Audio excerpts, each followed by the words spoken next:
Call 0800 Andertons for your... Yowza, I'm Chappers. And I'm the captain. And we're at Andertons. We certainly are. With this amazing looking Royal Atlantic. With cheese. Handmade by the King of England for our particular demo.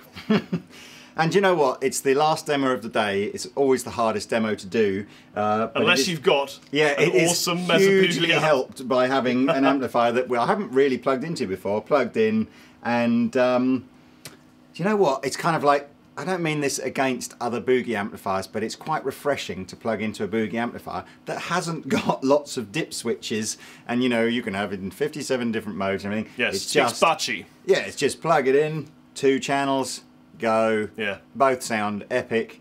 The Royal Atlantic, what is it? It is a 100-watt all tube head. I think it's available as a 212 combo as well, but we've got the head into a 212 cabinet here. Comes preloaded with EL34s, but you can swap those out for 6L6s and just switch a button on the back and it rebiases itself for 6L6s. 2 channels. The clean channel has no sort of dip switches for voicing or anything. It just sounds amazing straight away. Dirty channel, likewise, got no different voicing. But what we do have on the dirty channel is a high and low gain switch, each with its own separate master volume, which is kind of cool.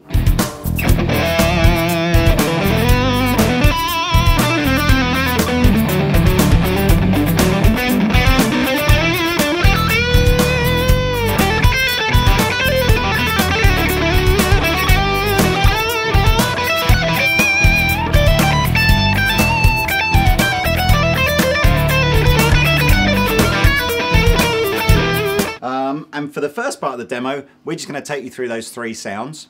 Second part of the demo, I'm going to show you what Boogie call their multi-soak feature. So we're going to kind of do a front of the amp part and then a back of the amp part of this awesome head, packaged by Mike C. Mike C. Thank you, Mike.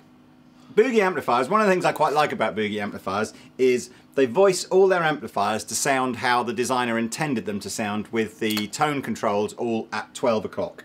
So I've pretty much left all the tone controls at 12 o'clock. And the first sound you're going to hear is the clean channel. It has an all-tube spring reverb section, which, you know, as often with Boogie amplifiers, you can bypass, hard bypass if you want to. But we haven't. We're using the luscious reverbs in here. And a Fender Stratocaster. And a Fender Strat, yeah. A deluxe one? A Fender Deluxe Stratocaster, yes. With the awesome S switch here for secret humbucking. We do have the option to run this in either a 50 or 100-watt mode, and we're running in 100-watt mode for extra sort of, you know, scariness. Yeah.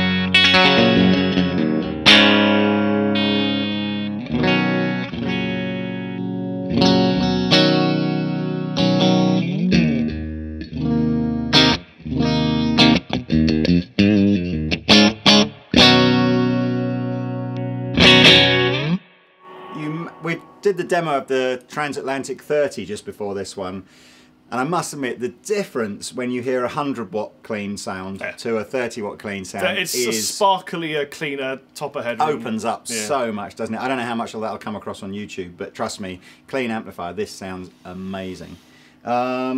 So we can drive the clean channel a little bit, so I'll just do that for you now so you can kind of hear, compensate by knocking the master volume back, turning the gain up a little.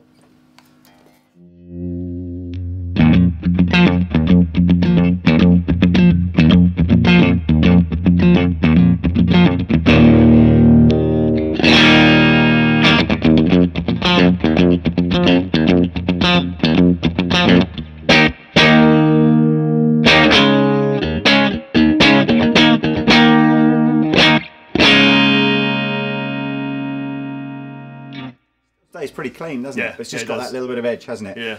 So we'll pop over now to the vintage channel. We'll use it in its low mode first. So this is a low gain vintage channel.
Killer sound. I think we're going to come back as well and you'll see some other guys playing guitar and we'll use some other guitars as well, but for now I'm going to go to the high gain. Stab it! Captain. This is what they call vintage high gain. So again, this isn't really your metal. Captain Stabbing, did you just say?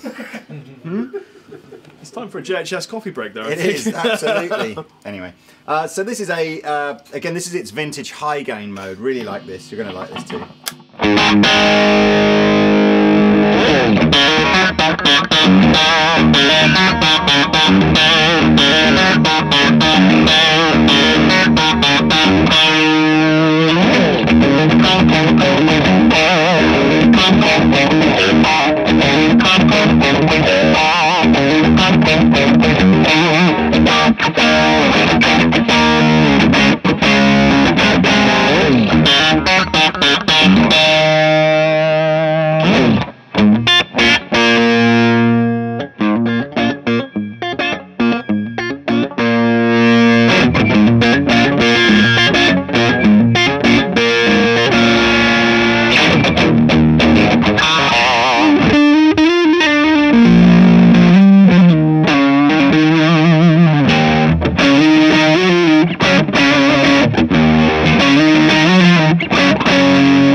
Favourite Boogie amplifier I've ever heard, this one. It's pretty good, isn't it? Yeah, seriously. Doesn't leave a lot to be desired. No, it's as I said, for, you know, again, you sort of blues rock kind of player. Yeah. Not a lot to leave out here. Here's the back of the amplifier now. And Rob will do some close-up sweeps so you can, because there's a lot of stuff on here, so we'll just quickly whiz along. The important part is at this end, my end, which is the multi-soak bit we're going to tell you about, but I'll just quickly whiz over here. We've got a slave output, so if you need to drive the slave and you want it to work a bit harder for you. No, that's not what you use slave out. That was abolished back in the 1900s. London Trowbridge.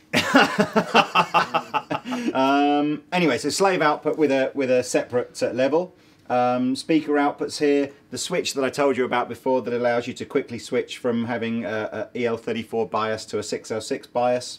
Foot switch, oh, that's handy. You've got a foot switch output on the, or input on the front and the back, so I guess they think of everything, don't they, these guys at Boogie? Foot switch socket on the back, so again you can choose as the player whether you want to, if it's more convenient, you want to plug it in the front or the back. Or the back, yeah. I think it does kind of help. I feel like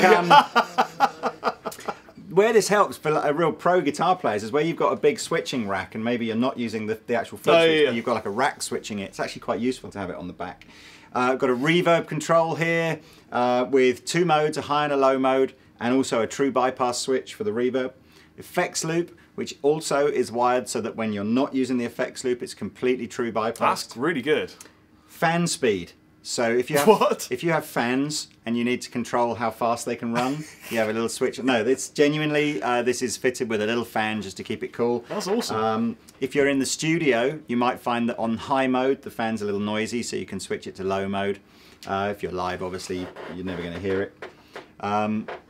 If you can hear some creaking in the background, that's Stick's spine. So each of the three channels, or the three modes that we can foot switch between, has a 5-stage attenuator. So I can switch the amplifier into its 100 or its 50 watt mode and attenuate right down to 3 watts apparently if I want to.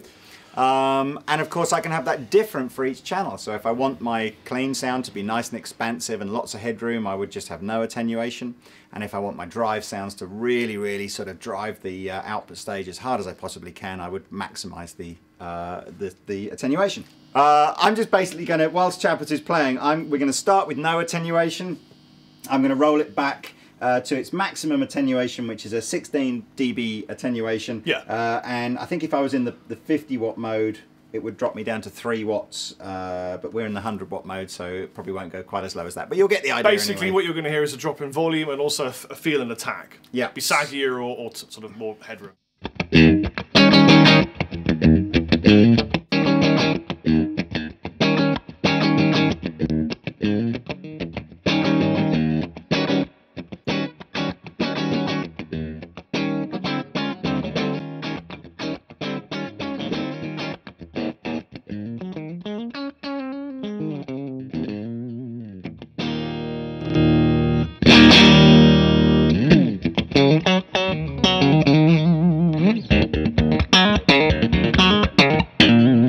Now, I would imagine that the power soak on the clean channel is really only useful for if you're playing at home, because I would have thought gigging wise you probably do want lots of headroom on the clean channel. Where I think you'll probably use power soak or multi-soak, sorry, much more often is on the gain channel. So let's pop over to the low gain vintage sound.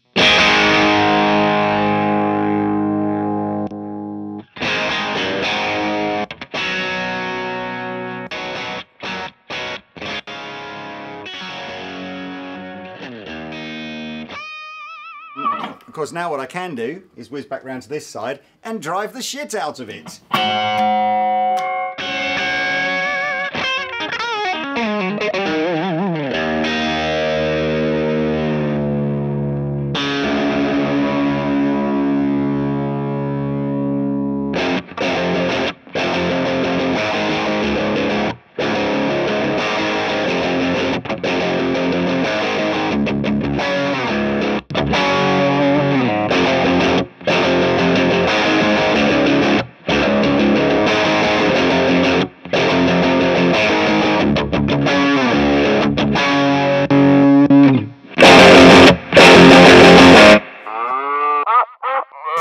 So you can see, let's turn that back down. So you can see, I mean, that's a massive, massive difference. And that was on the low gain sound. So now we'll whiz over to the high gain sound and I'll basically do the same. I'm afraid, Lee. We'll just, yeah, I'll just kick in the attenuator and then I'll crank the amplifier. So here we go.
That's a lot of fun. And what I will demonstrate to you now is if we didn't have the attenuator, just how loud would the Boogie Royal Atlantic go? Do you want to cover your ears? Cover your ears. There's an audience here you can't see of a bunch of guys. Ready? 3, 2.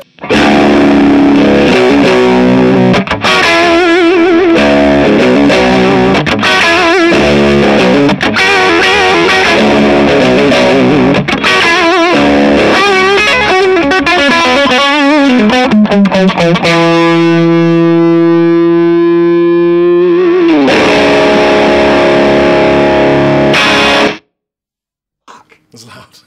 That is, I can testify According to my decibel chart, does pain begin? 125 is where pain begins, and that was 124.9. So my chart is wrong because pain began. So you can see how useful an attenuator is there, because that would be a very, very unusable volume. Yeah. How much does this pain in a can cost? To get this much pain, you need to part with about just over £2,000. So do come to, if you want to know for definite, just hit the Andertons website, come and check. My ears and brain haven't quite recovered yet, so... It's a shock to the nervous system, isn't it? I think we should probably leave it there, Lee. I might go and lie down for 5 minutes and then start the video again. You've been a great audience, and yes. We've loved demonstrating this awesome Royal Atlantic from Mesa Boogie. Yeah, well done, Boogie. Again, this is genuinely, I think, one of the best Boogie amplifiers I've ever tried. So I hope this sells well for them. And yeah, check it out. You can get more spec off the Andertons website. Hope you enjoyed the video. Captain out.